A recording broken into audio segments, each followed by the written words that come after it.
ಆಗೋಯ್ತಲ್ಲಪ್ಪ, ಬೇಗ ತಗೋಬೇಕು ಅಂತ ಗೊತ್ತಾಗಲ್ಲ ಪಿಜ್ಜಾ ಅಜ್ಜಿ. ಏನೋ ಸೌಂಡ್ ಆಯ್ತಲ್ಲ, ಮಂಚದ ಕೆಳಗೆ ಏನಾರು ಹೋಯ್ತಾ?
ಅಯ್ಯಯ್ಯೋ, ಅತ್ತೆ ಬಂದ ಚುಟ್ಟಿ ಪಿಜ್ಜಾ ಸಿಕ್ಬಿಡ್ತಲ್ಲಪ್ಪ. ಇದೇನಿದು? ರಗ್ಗು, ಆಕಳ, ಎಲ್ಲಿ ಇದರ?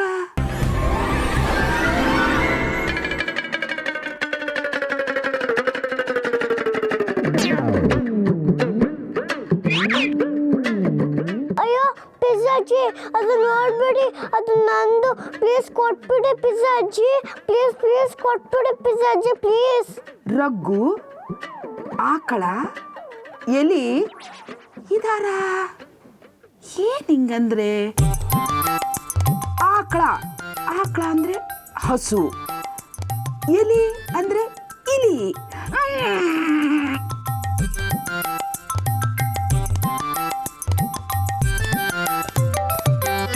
ರಘು, ಆಕಳ, ಎಲಿ ಇದರ?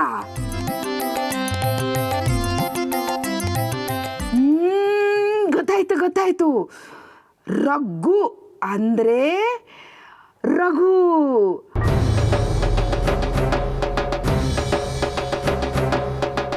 ಅಜ್ಜಿ ಪ್ಲೀಸ್ ಅದನ್ನ ನಮ್ಗೆ ಕೊಟ್ಬಿಡಿ ಪ್ಲೀಸ್.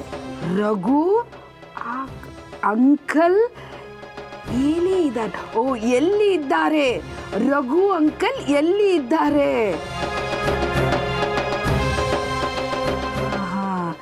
ಯಾರೋ ಇದನ್ನ ಬರೆದಿದ್ದಾರೆ ಅಂದ್ರೆ ಈ ಹಾಳಾದ ರಘು ಇನ್ನೂ ಆ ಸಾಕ್ಷಿ ಬೆನ್ನು ಬಿಟ್ಟಿಲ್ಲ ಅಂತ ಕಾಣಿಸುತ್ತೆ.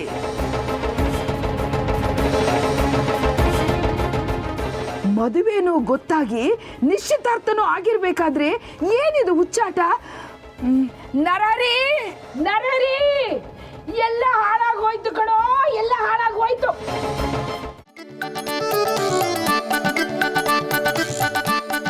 ಹೌದು ಬಾವಾ, ಲಡ್ಡು ಈ ಸಾರಿ ಚೀಟಿ ಬರ್ದಿರಕ್ ಸಾಧ್ಯನೇ ಇಲ್ಲ.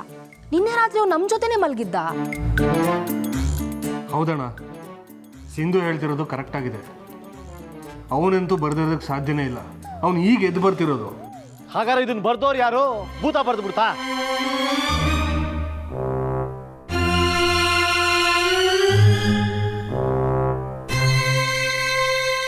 ಏನ್ ಬರ್ದಿರೋದು?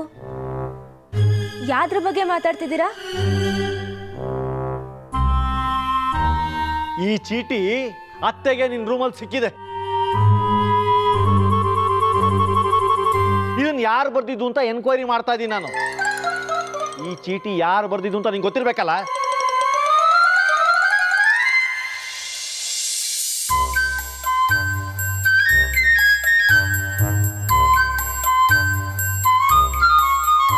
ಇಲ್ಲ ಅಣ್ಣ, ಈ ಚೀಟಿ ಯಾರು ಬರ್ದಿದ್ದು ಅಂತ ನಿಜವಾಗ್ಲೂ ಗೊತ್ತಿಲ್ಲ.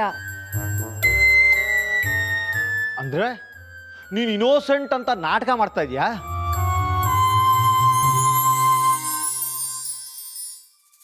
ಪ್ಲೀಸ್ ಅಣ್ಣ, ಬಿಲೀವ್ ಮೀ, ನಾನು ನಿಜಾನೇ ಹೇಳ್ತಿದ್ದೀನಿ. ನಿನ್ನೆ ರಾತ್ರಿಯಿಂದ ನನಗೂ ತಲೆ ಕೆಟ್ಟು ಹೋಗಿದೆ. ನೀನು ಏನೇನೋ ಹೇಳಿ ನಂಗೆ ಸುಮ್ಮನೆ ಹೆದರಿಸ್ಬೇಡ. ತಲೆ ಕೆಟ್ಟಿರೋದು ನಿಂದಲ್ಲ, ನಮ್ದು. ಒಂದಲ್ಲ ಒಂದು ವಿಷಯಕ್ಕೆ ನಮ್ಮ ತಲೆ ಕೆಡಿಸ್ತಾ ಇರೋಳು ನೀನು. ಬೆಳಗ್ಗೆ ನಾನು ಎಷ್ಟು ಎಬ್ಸಿದ್ರು ನೀನು ಹೇಳಲೇ ಇಲ್ಲ. ಆಗಲೇ ನನಗೆ ಅನುಮಾನ ಬಂತು.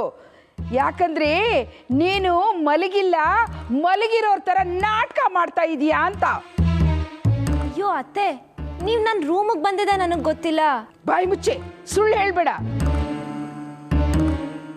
ನಿನ್ನ ನಿಶ್ಚಿತಾರ್ಥದ ಉಂಗುರ ಬಳೆ ಎಲ್ಲ ಮಂಚದ ಕೆಳಗೆ ಬಿದ್ದಿತ್ತು. ಅಲ್ಲೇ ಈ ಚೀಟಿನೂ ಬಿದ್ದಿತ್ತು ಅಂದಮೇಲೆ ಈ ಚೀಟಿ ಅಲ್ಲಿಗೆ ಹೇಗೆ ಬಂತು ಅನ್ನೋದು ನಿನಗೆ ಗೊತ್ತಿರಬೇಕಲ್ಲ.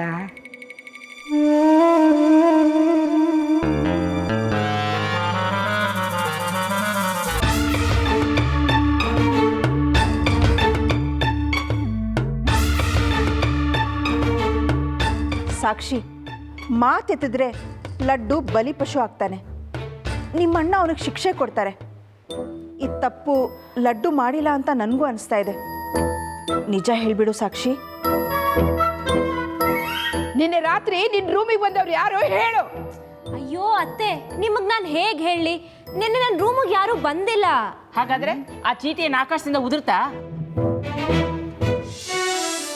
ಕೇಳಮ್ಮ, ರಾತ್ರಿನೂ ಭೂತ ಚೇಷ್ಟೆ ಅಂದ್ಲು. ನಾವಲ್ಲಿ ಹೋದಾಗ ಏನೂ ಇರಲಿಲ್ಲ. ಈ ಜಿಲೇಬಿ ಸರಿ ರಾತ್ರಿ ಪರಕ್ಕೆ ತಗೊಂಡು ಕಸ ಬೆಳೆ ಗುಡ್ಸಿದ್ಲು. ಆಗಿಲ್ದೇ ಇರೋ ಚೀಟಿ ಬೆಳಗಾಗೋಷ್ಟರಲ್ಲಿ ಹೆಂಗೆ ಬಂತು?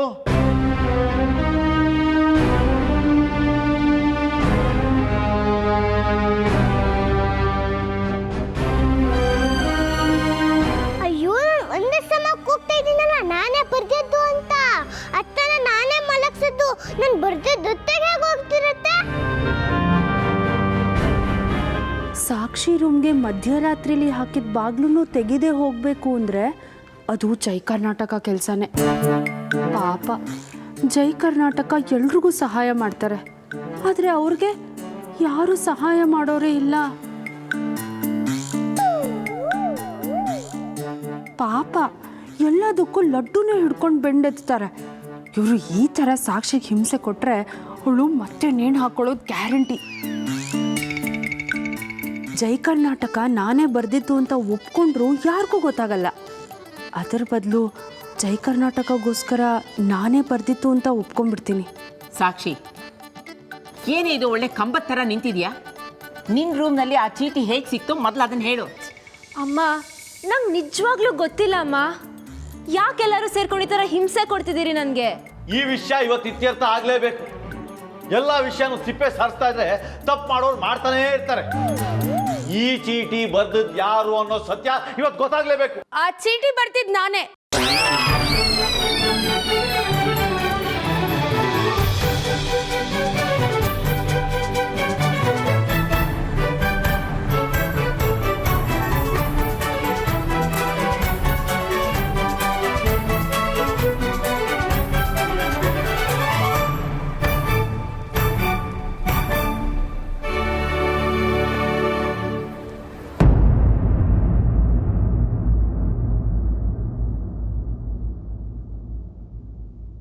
ಏನಂದೆ?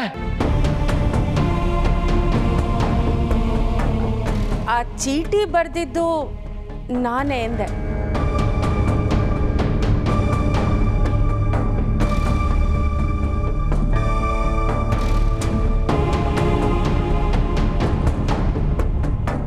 ಎಲ್ರ ಕಣ್ಗೂ ಕಾಣಿಸ್ಕೊಂಡ್ಬಿಡು. ನಿಮ್ಮ ಅಪ್ಪ ಅಮ್ಮ ನೀನು ಬಿಟ್ಟೋಗಿರೋದನ್ನು ಹೇಳ್ಬಿಡು. ನೀನು ಚಿಕ್ಕವಳಲ್ವಾ, ಎಲ್ಲರೂ ಅಯ್ಯೋ ಪಾಪ ಅಂತ ಸುಮ್ಮನಾಗ್ತಾರೆ. ಹಂಗೆಲ್ಲ ಆಗಲ್ಲಪ್ಪ. ಅವ್ರು ಇನ್ನೂ ಭೂತ ಭೂತ ಅಂತ ಹೆದರ್ಕೊಂಡು ನನ್ನ ಮನೆಯಿಂದನೇ ಆಚೆ ಹಾಕ್ಬಿಡ್ತಾರೆ. ಅಂಜಲಿ, ನೀನು ನಿಮ್ಮ ಮನೆಯಿಂದ ಆಚೆ ಹಾಕೋಕ್ಕೂ ನನಗಿಷ್ಟ ಇಲ್ಲ. ನಿನ್ನ ಒಬ್ಳನ್ನೇ ಬಿಟ್ಟಿರೋಕ್ಕೂ ನನಗಿಷ್ಟ ಇಲ್ಲ. ಅಂಜಲಿ, ಈಗ ಏನು ಮಾಡೋದು ಅಂತಲೇ ಗೊತ್ತಾಗ್ತಿಲ್ಲ.